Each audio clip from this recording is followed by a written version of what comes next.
You all are good. Today we are going to discuss about the topic assertion reason type questions.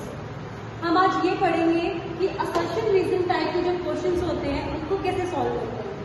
So first read the first statement, that is the assertion. सबसे पहले हम क्या करेंगे, assertion वाले statement को पढ़ते हैं. इस स्टेटमेंट में क्या बोला गया है? The melting of ice is a physical change. Melting of ice is a physical change.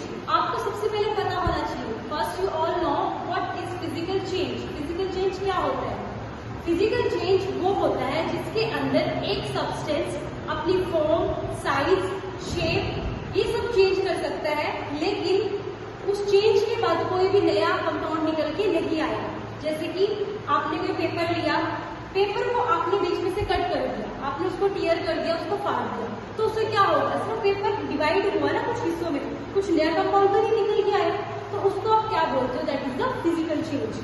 Same about the melting of ice. Melting of ice में क्या होता है? आपने पानी लिया, पानी को फ्रीज ही तो किया ना, आपने सिर्फ वाटर की फॉर्म को ही तो चेंज किया है, लेकिन कुछ नया सब्सटेंस तो नहीं निकल के आया ना. आपके वाटर से आइसक्रीम तो नहीं बन के आई है, आपके पास सिर्फ वाटर था और वाटर की सॉलिडिफिकेशन होके आपको सिर्फ आइस मिल गई. तो ऐसे टाइप के चेंजेस को क्या बोलते हो? ऐसे टाइप के चेंजेस को आप बोलते हो physical change. So our assertion is completely right. The melting of ice is a physical change. ये करेक्ट है बिल्कुल. अब हम चलते हैं रीजन के ऊपर. रीजन में क्या बोला गया है? In a physical change no new substance is form. Physical change में कोई भी नया सब्सटेंस नहीं बन के आता. तो फर्स्ट हमें जानना पड़ेगा क्या ये रीजन ट्रू है और फॉल्स है, क्या ये सही बोल रहा है. जैसे कि मैंने अभी बताया आपको, केमिकल चेंज होते हैं जिसमें नया कंपाउंड बन के आता है, फिजिकल चेंज होता है जिसमें नया कंपाउंड बन के नहीं आता है. So it's simply write. ये बिल्कुल सही है कि फिजिकल चेंज में कोई भी नया सब्सटेंस बन के नहीं आएगा. ये हमने दोनों स्टेटमेंट्स के बारे में जान लिया. अब हमें क्या करना, ऑप्शंस के थ्रू देखना है कि इनके आंसर को कैसे करेंगे. फर्स्ट ऑप्शन क्या बोला गया है? Both A and R correct. इसके द्वारा क्या बोला गया कि हमारा जो ए है और आर है वो दोनों करेक्ट है, and R is the correct explanation of A. और आर हमारी क्या है? करेक्ट एक्सप्लेनेशन है किसका? असर्शन का. सो हमने अभी पता किया था असर्शन ट्रू है, रीजन ट्रू है. बस अब ये देखना है कि हमारा रीजन है ना वो अच्छे से क्लैरिफाई कर पा रहा है असर्शन को. क्या रीजन की वजह से कि हम असर्शन को जान पाए तो बिल्कुल करेक्ट है. अगर हमें यही पता नहीं होगा कि फिजिकल चेंज क्या होता है तो हम कैसे बता देते हैं कि melting of ice physical change है.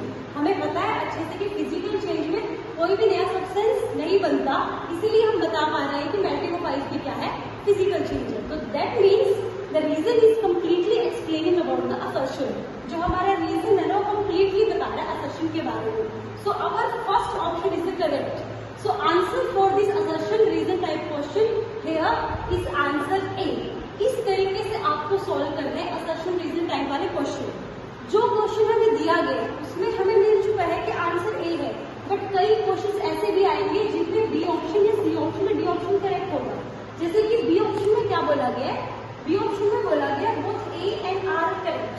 ए एंड आर करेक्ट, आपका असर्शन भी करेक्ट है, रीजन भी करेक्ट है, लेकिन जो हमारा रीजन है ना वो असर्शन को एक्सप्लेन नहीं कर पा रहा है. और सी में क्या बोला गया? A is correct but R is incorrect. अगर ऐसा हो कि असर्शन तो ट्रू है, असर्शन वाली स्टेटमेंट तो बिल्कुल सही बोल रही है, बट रीजन वाली स्टेटमेंट गलत है, तो हमारा ऑप्शन कौन सा चला जाएगा? सी चला जाएगा कि assertion is correct but reason is not correct, reason is incorrect. Okay. And option D को होता है कि असर्शन तो आपके पास इनकरेक्ट है, जो असर्शन की स्टेटमेंट दी गई है वो करेक्ट नहीं है, बट जो हमारी रीजन है उसकी स्टेटमेंट क्या है? करेक्ट है. तो इस तरीके से हम क्या करते हैं? असर्शन रीजन टाइप वाले क्वेश्चन को एक्सप्लेन करते हैं. इस क्वेश्चन के थ्रू मैंने फर्स्ट ऑप्शन को एक्सप्लेन करना सिखाया. In the other videos we will discuss about the other options to with the taking example for the option B, C and D. I hope आप सभी को समझ में आया होगा. Thank you so much.